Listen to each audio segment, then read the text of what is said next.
excited to be doing this, and thank you so much for coming and joining us on this. So the panel we're going to talk about today is really the challenges and gaps that we still have in policy programs and resources for women in the military. We've heard this morning about how important the role of women play in our national security. They've been integral parts of our armed forces dating back from the Civil War and some of the contributions women made there, the tens and thousands of women that participated in both world wars, and the monumental achievements that women continue to make during the global war on terror.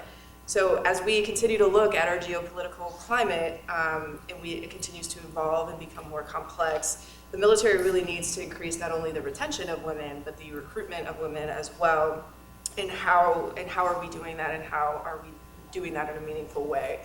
So really it's critical that the Department of Defense steps back and asks themselves, is the military adequately providing for servicewomen with policy programs, resources, so that they are able to maintain the high levels of combat and physical readiness and continue to serve and excel. So we have a great panel of women here to discuss that very topic today. Major Samantha Sliney, who is co-chair of the Air Force Women's Initiatives team, as well as Helene, hopefully I said that right, Guillame, who we heard from as the CEO and founder of WIldAI, and then Miss Fiona Thwaites, who's joining us as the CEO and founder of Jennis. So thank you all three of you for being here today. So we talked a little bit about the policy wins that have happened in the military over the course of the last few years that cover uniforms, grooming, healthcare, et cetera. Each service has now stood up a women's initiatives team, which is really exciting, but Major Sam, how have these programs and policies improved the retention and recruitment of the servicewomen and really improved quality of life and quality of service for them? It's a great question. So I'll start out by saying that I am an active duty Air Force member, so nothing that I say up here is I'm not saying what the position of the department is, whether that be the Department of Defense or the Department of the Air Force. I'm also an Department of the Army civilian attorney, so it's also not the position of the Department of the Army. These are all my personal opinions, so we'll start out with that. But to your question, so I think there's been progress made. One of the things that I like to talk about a lot is like the difference in accommodation and integration. Like, have we been accommodating women, or are we truly integrating them? And I think that we have not arrived on the integration. I know last year with the 75th anniversary in celebration of the integration of women, there was a lot of talk about how we have integrated women. My personal opinion is I do not think we have arrived, but I think these policy changes are showing that we're well on the way. Small things like, and I'll speak to the Air Force, and I do speak with my joint WIT counterparts, WIT being the women's initiative teams. Flying while pregnant, that was a huge win for the Air Force, and expanding the ability or the opportunity for women to choose to fly while pregnant if they want to, right? It's providing opportunities, creating that equity in the process so that we don't have them falling behind their peers when it comes to career progression. Because some of these things are so new, I mean, most of it, this has started in 2019-ish, at least in the Air Force, so we are still in data collection phase. So on flying while pregnant, the Air Force recently rolled out the very first flying while pregnant survey to the force last fall. That data is currently being, we have collected it, and so now it's being analyzed, and we're hopeful that within the department that'll come out soon. So we'll truly be able to see what our aviators, both the people who fly the aircraft and the people in the back of the aircraft, how they feel about these changes. And that survey went out to men and women, because really what we're concerned about is the cultural implications of that. When we were going through that policy change, there was a lot of talk of like, will women feel pressured to fly? Now will she feel like she can't say no? And so I think that data collection is going to be important. And as we move forward, I think once we have enough data to build a data set, we'll know kind of the impacts that we are making, and then we can adjust. One of the things I like to talk about with senior leaders when we're talking policy change, because we study things to death, like, right? That's always the answer. If they don't want to do something, send it to a working group and let's get some data. And it's like, sometimes we just don't have the data, but so let's do a pilot. Let's do it, let's get some data, and then we can shift. There's nothing saying that once we slap the table on something, we can't make it better in the future. We're not deciding something that is set in concrete. So I think it'll be a while before we get the data we need to see what the next steps are in the next 10 years, but definitely some big wins, since 2019, 2018-ish. So I'm hopeful the data will help us inform further positive changes. Well, thank you for that great segue, because I'm going to actually turn it over to Fiona and Helene to expand a little bit more on the data piece, because there's a huge gap in the data. So, why is it important that we expand on gender-specific research and data, and what are some of the benefits that we get from that as it relates to military service? Sure, I think so. There's been a couple of slides shown already by Jane and by Helene that 80% of research is done mostly on men in the health space. So I think there's kind of an opportunity there for the women's side to be researched. What benefits does that give? I think it gives an understanding of something that just hasn't been understood, right? So, for example, conditions such as cardiac disease or stroke disease, symptoms present differently for women. So you have actually a greater chance of dying from a heart attack as a woman just because we actually don't understand fully what causes heart disease and heart attacks in women. So that seems like a reasonably good case. And then similarly, from understanding women's cycles, which Helene talked a lot about, is you can understand opportunities for marginal gains. You can understand how then you can support your team or support others within your organization, be it the military or any organization, and even schools and universities, right? So that women have that opportunity to be understood and not crazy ladies, and be given the opportunity to harness control of that understanding and perform to their absolute maximum ability. Yeah, and in a world though where now AI, ChatGPT became part of common knowledge and common usage, it's actually really dangerous to have biased data. So at data generation level, if it is not diverse, the results that the common population is using or researchers are using will be biased. I'll give you an example in my company when we were at the beginning, where we were talking about like what type of data sets should we track. We're 2 women and 2 men having the conversation. The women, we said we should track sex drive. And the men said, well, it never changes. And we're like, changes all the time.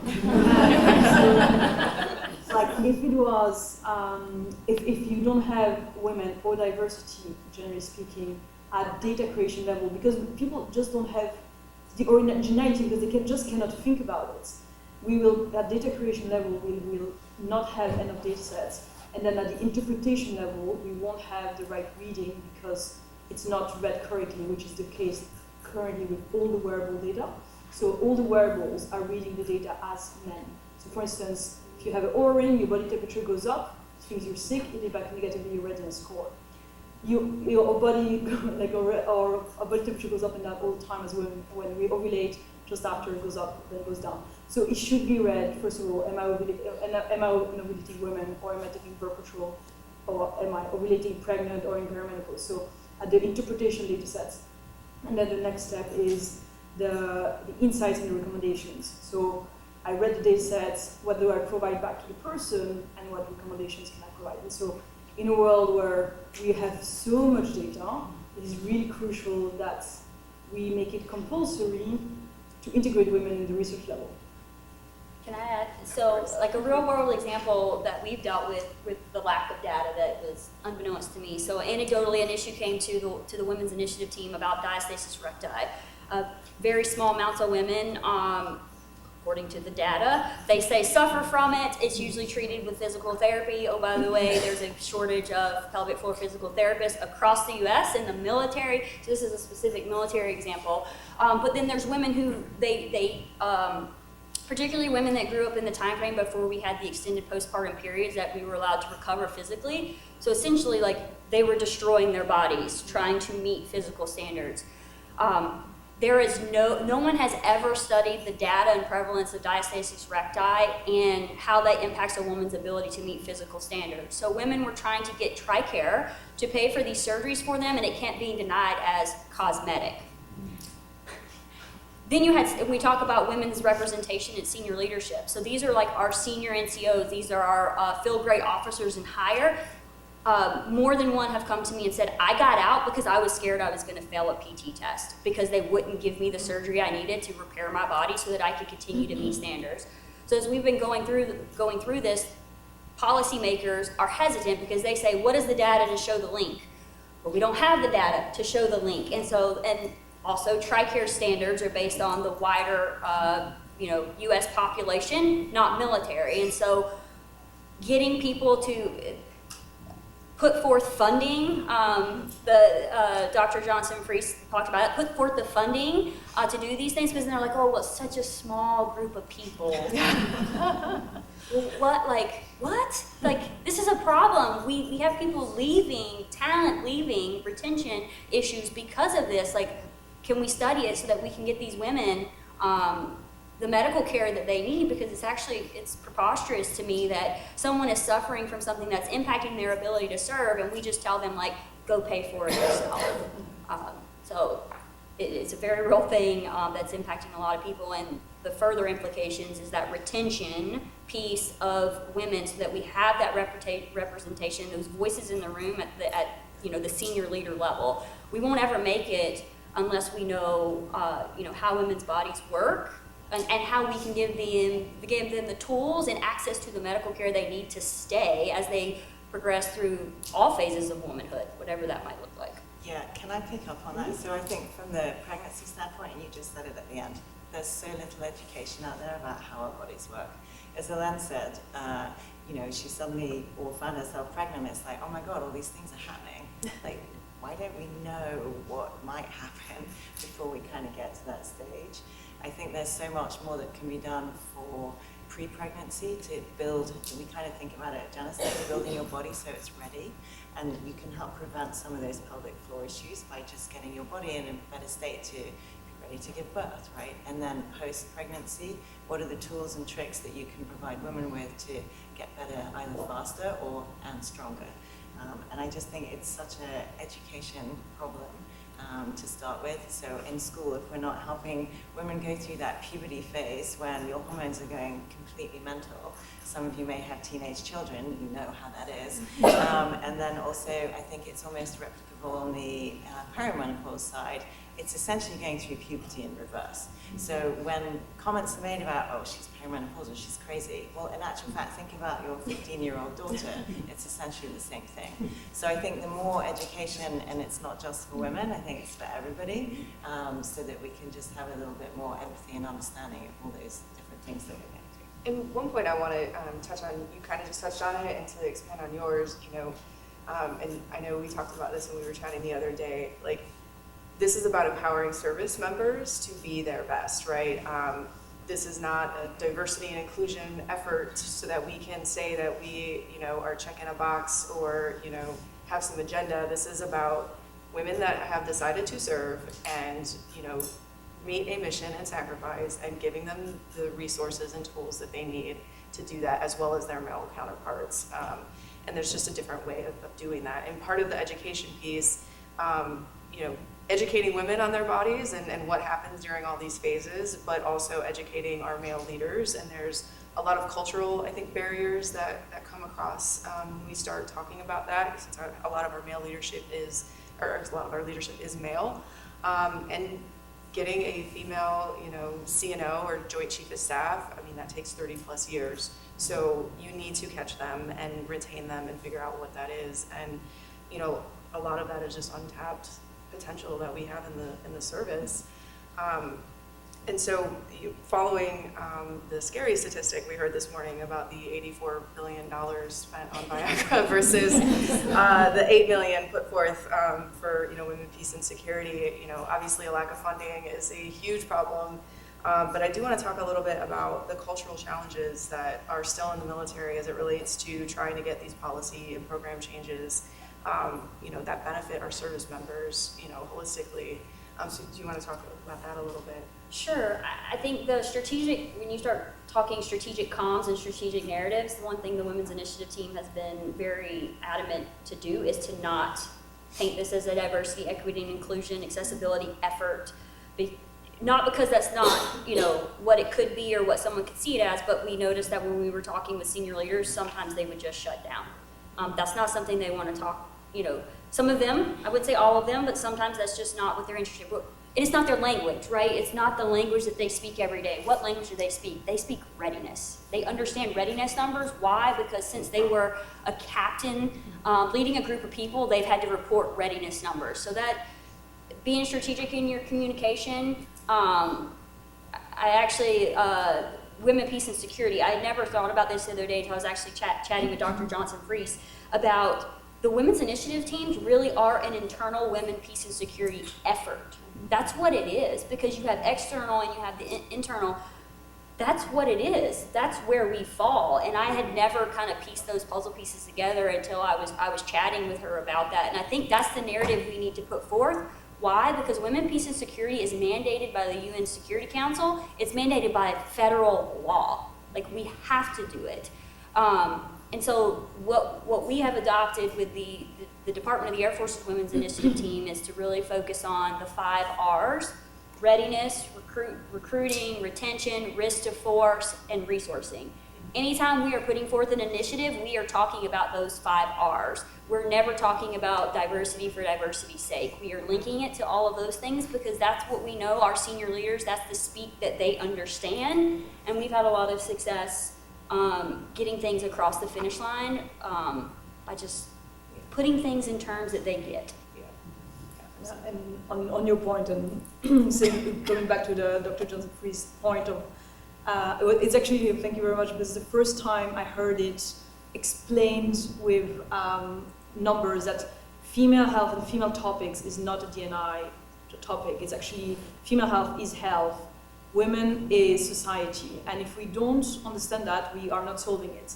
And when we accept that men are not educated, and I mean, I've been pitching to men all my life, and they're like, oh, let me talk to my wife, I don't understand it. And like, it's your job actually to understand it. If you don't understand, if you're actually okay not to care where you come from, it's a real issue. And also, like, we're missing massive opportunities. So we are, again, just at the beginning of scratching the surface that women actually have advantages. So for instance, in ultra sports, so 256 plus miles running race, it's quite long, women are better than men. 10 kilometers plus swim, women are better than men.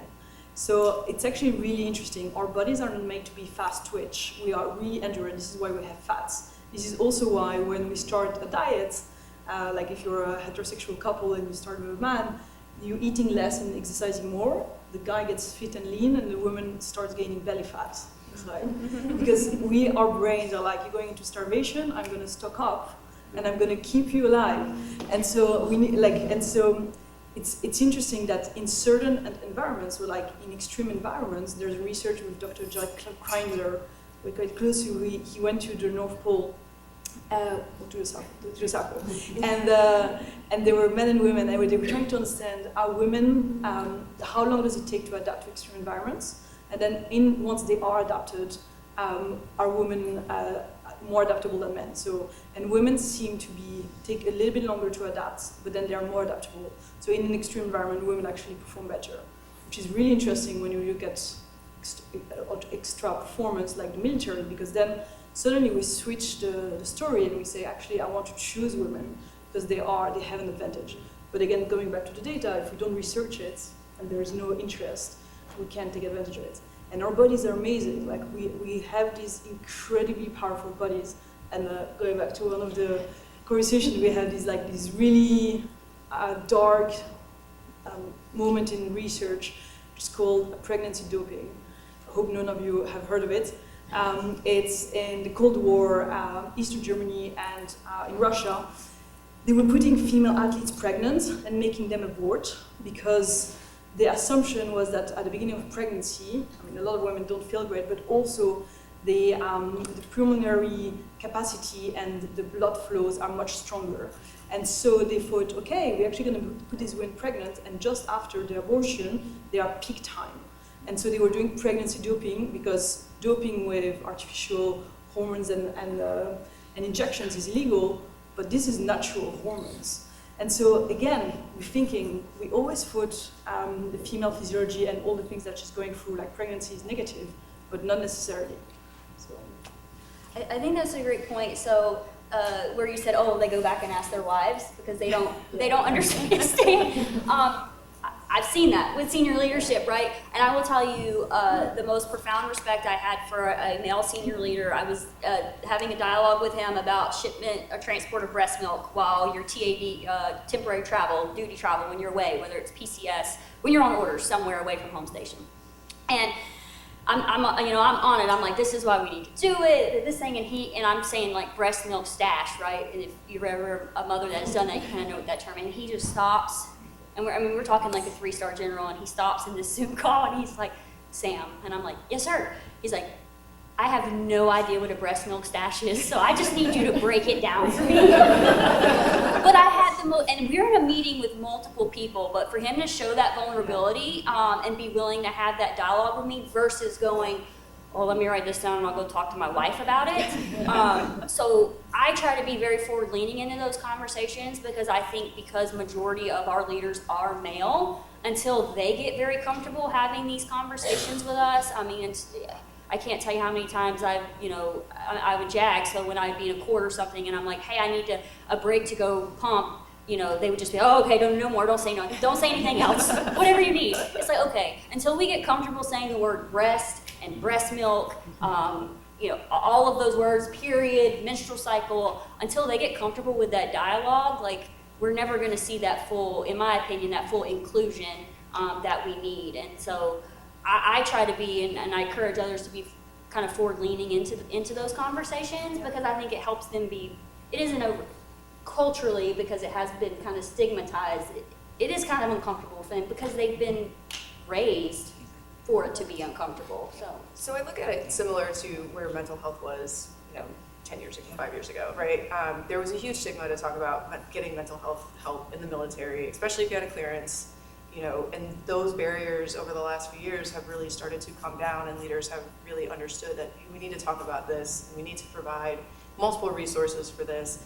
And, to the benefit, or to the credit to some of our leaders in the joint space, they've recognized that women's health and the, resources for women's health is hard to find in the military. It is hard to come by, and they have, women service members in their formation, and they want to take care of them, and that's good.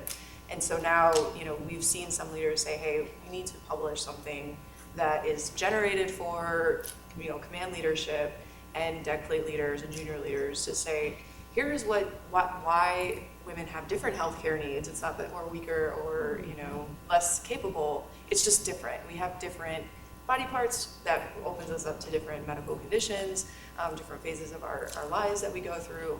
And this is why leaders, you need to be aware of this. And, it's kind of, I look at it as a trifle, area. Like, I would rather you ask an embarrassing question as a leader, if you think it's embarrassing. And, we can provide resources to help out with that. But it's refreshing to see that there is some leaders that are leaning into that in the service and providing that, open dialogue. And we need to capitalize on that momentum to make it not taboo and to just say, hey, this is just a fact of life and it's okay, and we'll move on, right?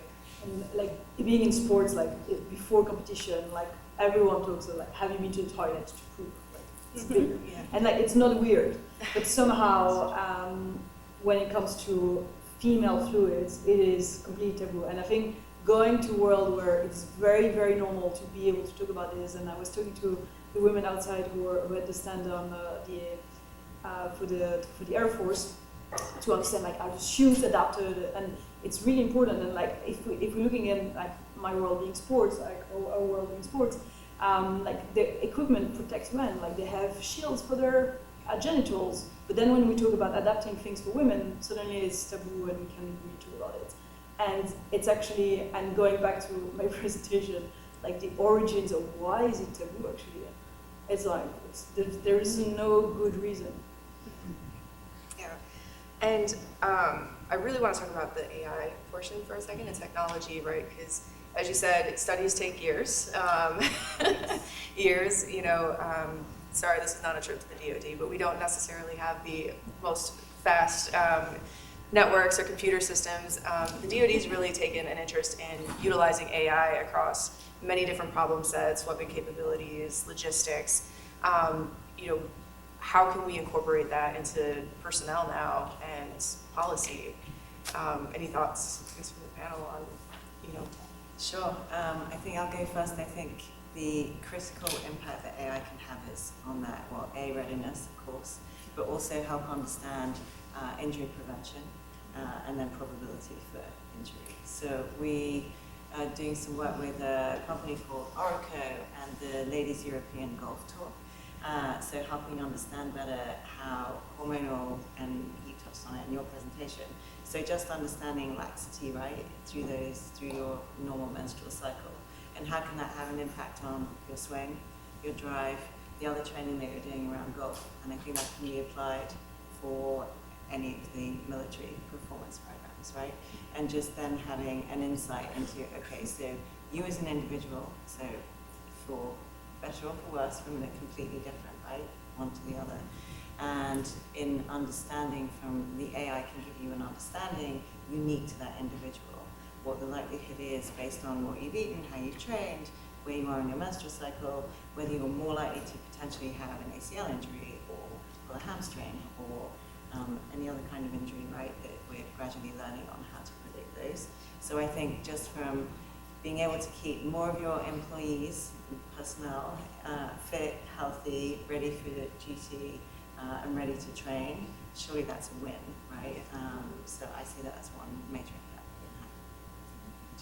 Yeah, I think like the computing power that we have now and the AI, which is basically a big word just to say algorithms. Like I take a lot of data, and then I read it, and then what is the other side, which is insights, recommendations, English words. So I think like if we look at it like in what is the ideal use case, like what is the end game where we really want, and there's a book I love which I recommend. It's Eric Topol, The Patient Will See You Now. So what he says is we used to be in a world very patriarchal and medical where I am sick, I go see a person in white blouse, the man, who then says these are the tests you're going to do, then does a test, he's the only person who is allowed to read the test and give you a prescription for drugs. And so that is a world now which still exists. But now we're going into a world where we actually have devices, so we can read a lot of our own data sets. And so what happens is I have my device, I have a reading, hopefully a female reading about it, and then I have a first interpretation about it, and then eventually I will go see my doctor and I say, this is what I think I have. Like endometriosis takes an average 7 years to be diagnosed. Here, it's like these are the symptoms I have. I think I actually have endometriosis, self-diagnosed, and they hate it, but like Dr. Google. But it is really interesting because when we are kids, our parents really care about our health, and then we become adults and we think our GP or general practitioner cares about us, but not really. We are really the only real people capable of taking care properly of our own health. And especially as women, very often we go see a doctor, it's like, I have this pain, and it's like, all your tests are correct, don't worry, you're good. So I go back home and I'm like, I'm good. I'm like, actually, I'm not good. It takes me years to actually diagnose something because all the doctors say I'm okay. And so we're going into this world where it's really interesting because we have this opportunity of going into precision personalized medicine, which is a very personalized approach to my own health. So what is the right nutrition for me, the right supplements, the right exercise? How do I react to certain things like stress levels, etc., because they're all different. And this is really the opportunity of AI, which is, in an ideal world, in 5 years' time, it would sound insane that wearables were maid-based reading. So that your body temperature goes up and you can never say that you were just ovulating. And also the interpretation of the data sets and the recommendations will be very personalized to me. We're also having a conversation outside on perimenopause. What am I going to experiment? I have no idea. Is there a profile A, B, C of women on perimenopause? In 5 years' time, hopefully, I will know I'm fitting profile B. This is what might happen to me at what time, how do I prepare for it, and how do I take the most advantage of that last stage. Look, I think AI is fascinating because it gets me, the advocate that's like trying to convince senior leaders to do things, the data faster, because it can never get to me faster. I can put in a request, with the Defense Manpower Data Center. 2 weeks later, I have a Excel spreadsheet with 1 million lines that I don't know how to read. Now I have to find somebody to help me read it. So that part of it, but also from a drafting policy perspective, right?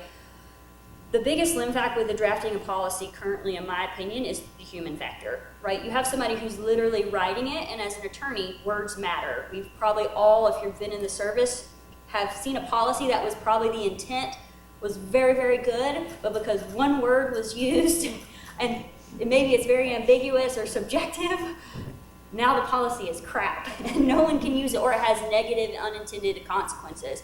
So one thing I will do is, like, I will go and chat GPT when I'm drafting a new policy I'm gonna propose, and I'll be like, hey, write a policy through a gendered lens that meets this intent and avoids this negative, a barrier, creating a barrier for either gender. And it'll spit out something for me to take and kind of work based off of that. So I think it helps in the drafting of policy. I don't think we should 100% rely on it. I mean, we have people in staff in the Pentagon, but I definitely think it is a tool that we right now can use to help us make sure that we are looking at policies, doing gender analysis on the policies we're drafting.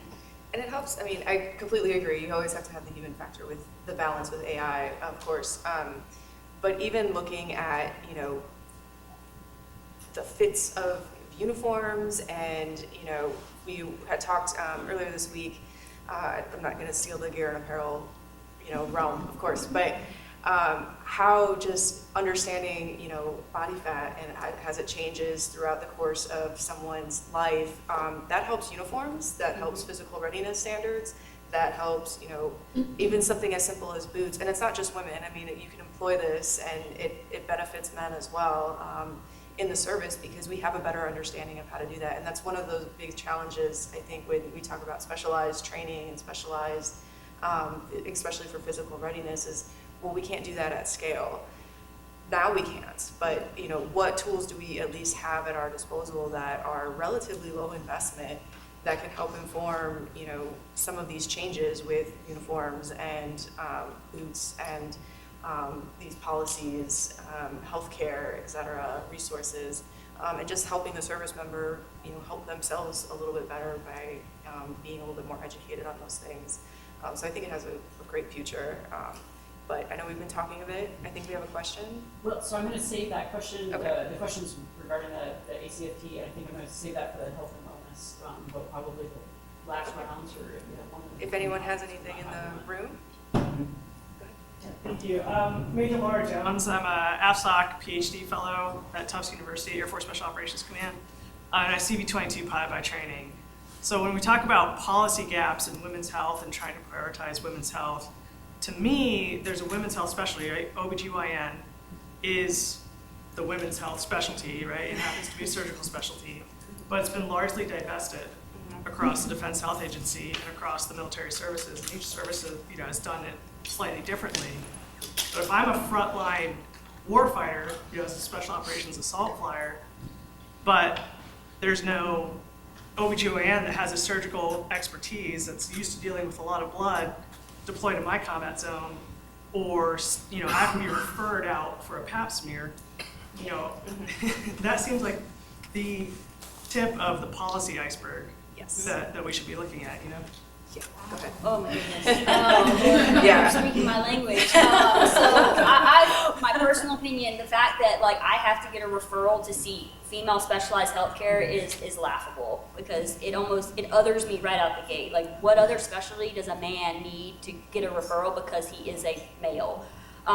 So lots of work to be done in the TRICARE space, and from a policy standpoint, the interesting dichotomy between DoD, DHS, TRICARE, who they all answer to under the executive to the White House, how Congress directs them to do certain things. So, and also just the fact that OBGYN, the blanket, like, oh, they are all things women, like, that is also not the case, right? Like, that can't be the answer. So I think there is, my personal opinion, there needs to be a hard look taken at DHA and how it is operating. Because one of the other dichotomies we always have here for the WIT when we're having this conversation, and I know we have people in the room, people that are part of the medical community, they have to live in it. I will tell you, I would like to think that, like, you know, when I'm having conversations with the medical community in the department, that, you know, we're always hand in hand, but sometimes we're not. We're very interesting, and then, you know, they're trying to explain to us their resourcing constraints. Like right now, there is a crisis in the U.S. population of access to OBGYNs for everyone. And that just impacts us even more, right? Because when we ask uniform wearers to come in, that's a recruiting problem for the medical community, and getting them to stay is a retention problem. So I think that 100%, I think we need to go back to the baseline of what we the education efforts and what we call female specialized healthcare, that it's not just, oh, you're having a baby, now you need an OBGYN. It's more than that. And then also this whole idea of like, we have to have a referral to seek healthcare that is just what I need because of how I was biologically constructed. And it's a readiness issue. You know, I wish I had a better answer from this seat. I can tell you that access to healthcare is a huge contributor to women getting out of the service. I think that's pretty uniform across the services. But you know, it's a readiness issue, and I think some of the services divested from that because they were like, well, it's not critically necessary. Okay, well, if you have undiagnosed cancer because you can't get access to a pap smear at a reasonable time because you're doing back-to-back deployments, that's a readiness issue, and that, you know, equals greater costs for the military, greater losses in the person's time being available for active service, as well as losing a member of the team that someone else has to come in and now replace, and it's probably a critical skill set. So it's definitely, you know, I love the recognition of baselining it, but also looking at it as like, there was this lens where it wasn't critically needed, or, you know, the thought that it wasn't critically needed. It is, because we're talking about readiness for service members so that they can perform at their absolute best. OBGYNs are great doctors when pregnant and Yeah. postpartum. But in the UK, there's now a new rule that medical professionals need to be trained on female physiology. Which is, what is a woman 101? Not when she's having a baby, but when she's having a menstrual cycle, when she's having, like, how is her body built? So when you look at all the medical books, they're actually made based on male physiology. So if you look at the muscles, the proportion of the muscles, they're male. And again, and color. So there is no diversity, there's no black images. So when you look at skin issues, they're just not represented. So it's very difficult for doctors to assess, you know, the right way what they see, because they're just not educated. And we assume they are, but they actually are not. And so when we're talking about something very known is like in menopause, what you were saying, we do not, when we think that it's the left arm when a person has a heart attack, and women behave differently. We do not have the same signs when we have a heart attack, so we die. And it's also sometimes. Sometimes, not always. And when you're talking about the diastasis rectus, it's like after pregnancy, the muscles don't come back together. And urinary leaks. So urinary leaks, a lot of women, even before having a baby, have urinary leaks. And then with perimenopause, it increases as well. So even if you didn't have a baby, you might have urinary leaks. So all these things are actually really normal for women. And the medical world is not aware of that. So we go see a doctor and we're like, I have these issues, like, I don't think it's normal, so you're okay. And so I think there needs to be a real work at the regulatory level, like it needs to be compulsory to have trainings of the medical staff, because they are not educated on what is women. Like the way we, like you were talking about the gear. So our knees go inwards. We have like our hips go out, so it means like the duck a little bit. And so it also means that we do not walk or run the same way as men do. So it's really important in the gear creation to don't take the man's shoe and pick it and shrink it for a girl, but it's actually like we need to start from the woman. How does she, what is her gait? How does she move? And then from there, what can we optimally create for her to perform at best on the turn? Not call it unisex, because that's You know, like, I was at the conference 2 weeks ago, and there was a run in the morning, and they gave me a T-shirt, and I'm like, I'd like a female T-shirt, and they're like, no, it's unisex. I'm like, this is not unisex. you want to do your last round. Sure. So I'm sorry we are running a little short on time, but we will be around if you want to ask us any questions. There's a dearth of experience here. So thank you so much for your attention. Thank you so much, ladies, for joining us. And yeah, please come talk to us.